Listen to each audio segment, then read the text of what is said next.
Have you ever contemplated how life can imitate theater and theater can echo life? This is precisely the role that the prophet Ezekiel plays in Ezekiel 4. Here, he stages an extraordinary silent drama, silent because the prophet is forbidden to speak, and extraordinary due to its length.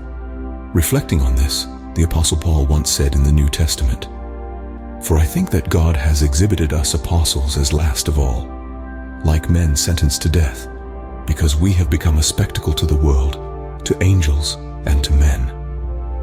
The spectacle that God orchestrates for Ezekiel is far from ordinary. Ezekiel is instructed to lie on his left side for 390 days, in full view of the people of Israel. These 390 days symbolize the 390 years of punishment Israel is to endure. Following this, Ezekiel is commanded to lie on his right side for 40 days, representing the 40 years of punishment awaiting Judah. Ezekiel is also forbidden to change his location, signifying the impending confinement of the people of Jerusalem within their city walls. Throughout this demonstration, Ezekiel is allowed only a meager diet of bread, roughly 200 grams per day, to sustain him. This act foreshadows the severe food shortage the besieged city will face. However, the most unsettling part of the script is that Ezekiel is instructed to bake this bread over human excrement. This unpleasant ritual symbolizes the spiritual impurity of Judah at the time. Imagine the shock of the people as they witnessed their revered prophet, known for his purity, consuming food prepared in such a manner. Even the water he drinks is strictly rationed, not exceeding 600 milliliters per day. Such stringent measures must have caused considerable discomfort, don't you think? Of course, the pain is not only physical, but also psychological.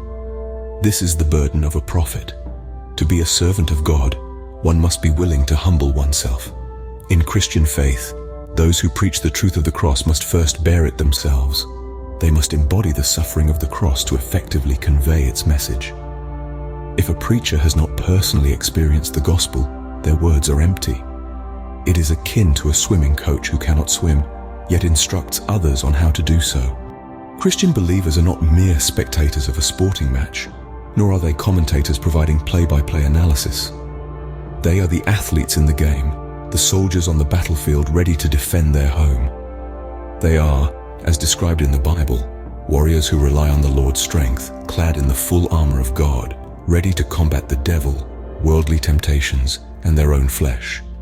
In summary, the story of Ezekiel brilliantly encapsulates the idea that life can indeed imitate theater, and through our actions, we can communicate powerful messages. Ezekiel's silent drama serves as a stark reminder of the spiritual impurity of Judah and the impending punishment. It also highlights the importance of personal experience in conveying spiritual truths. Ultimately, it encourages believers to be active participants in their faith, ready to face any battles that come their way.